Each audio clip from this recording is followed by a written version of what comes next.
అమెరికాలో ఉన్నత విద్యను అభ్యసిస్తున్న విదేశీ విద్యార్థులకు ఆ దేశ వలస విభాగం భారీ షాక్ ఇచ్చింది. ఆప్షనల్ ప్రాక్టికల్ ట్రైనింగ్ ఓపీటీ నిబంధనలను దుర్వినియోగం చేస్తున్న సుమారు 10,000 మంది విద్యార్థులను యుఎస్ ఇమిగ్రేషన్ అధికారులు గుర్తించారు. ఈ జాబితాలో భారతీయ విద్యార్థులు కూడా గణనీయ సంఖ్యలో ఉన్నట్లు తెలుస్తోంది.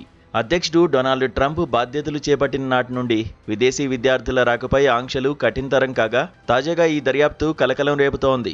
ఓపీటీ విధానం మోసాలకు వేదికగా మారిందని, ఇది దేశ భద్రతకే ముప్పుగా పరిణమించిందని ఐసీఈ యాక్టింగ్ డైరెక్టర్ టాడ్ లయోన్స్ ఆందోళన వ్యక్తం చేశారు.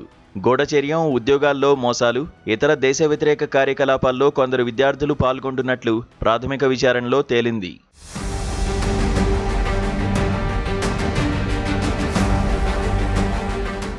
సాధారణంగా అమెరికాలో F1 వీసాపై ఎంఎస్ చదివే విద్యార్థులు కోర్సు పూర్తయిన తర్వాత తమ రంగంలో అనుభవం కోసం ఓపీటీకి దరఖాస్తు చేసుకుంటారు. ముఖ్యంగా సైన్స్, టెక్నాలజీ, మ్యాథ్స్, ఇంజనీరింగ్ కోర్సుల విద్యార్థులకు 3 ఏళ్ల పాటు అక్కడ పనిచేసే అవకాశం లభిస్తుంది. అయితే చాలామంది విద్యార్థులు నకిలీ కంపెనీల ద్వారా ఆఫర్ లెటర్లు పొంది నిబంధనలకు విరుద్ధంగా వ్యవహరిస్తున్నట్లు హోంల్యాండ్ సెక్యూరిటీ దర్యాప్తులో వెల్లడైంది. నిబంధనలు ఉల్లంఘించిన వారిపై చట్టపరమైన చర్యలు తీసుకోవడమే కాకుండా వారిని స్వదేశాలకు బహిష్కరించే అవకాశం కూడా ఉంది. ప్రస్తుతమున్న ఓపీటీ ఫ్రేమ్వర్క్ జాతీయ భద్రతా ప్రయోజనాలకు, పన్ను నియమాలకు లోబడి ఉందో లేదో అని అధికారులు సమీక్షిస్తున్నారు. ఈ కఠిన నిర్ణయాల వల్ల అమెరికాలో స్థిరపడాలని భావిస్తున్న వేలాది మంది విద్యార్థుల భవిష్యత్తు ఇప్పుడు ప్రశ్నార్థకమైంది. నిబంధనల పట్ల అప్రమత్తంగా ఉండాలని నిపుణులు సూచిస్తున్నారు.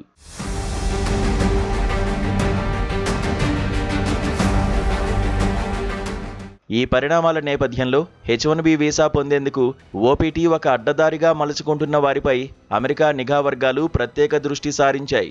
నిబంధనల ప్రకారం ఓపీటీ కాలంలో విద్యార్థులు తాము చదివిన సబ్జెక్టుకు సంబంధించిన రంగాల్లోనే ఉపాధి పొందాల్సి ఉండగా క్షేత్రస్థాయిలో చాలామంది నిబంధనలను బేఖాతరు చేస్తున్నట్లు అధికారులు గుర్తించారు. దీనివల్ల స్థానిక అమెరికన్ల ఉద్యోగావకాశాలకు గండిపడ్డమే కాకుండా పన్ను ఎగవేతలకు కూడా ఆస్కారం కలుగుతోందని హోంల్యాండ్ సెక్యూరిటీ విభాగం భావిస్తోంది. ఈ క్రమంలోనే విదేశీ విద్యార్థుల రికార్డులను ఎప్పటికప్పుడు తనిఖీ చేసే సెవిస్ డేటాను మరింత కఠినతరం చేయాలని ట్రంప్ సర్కారు యోచిస్తోంది.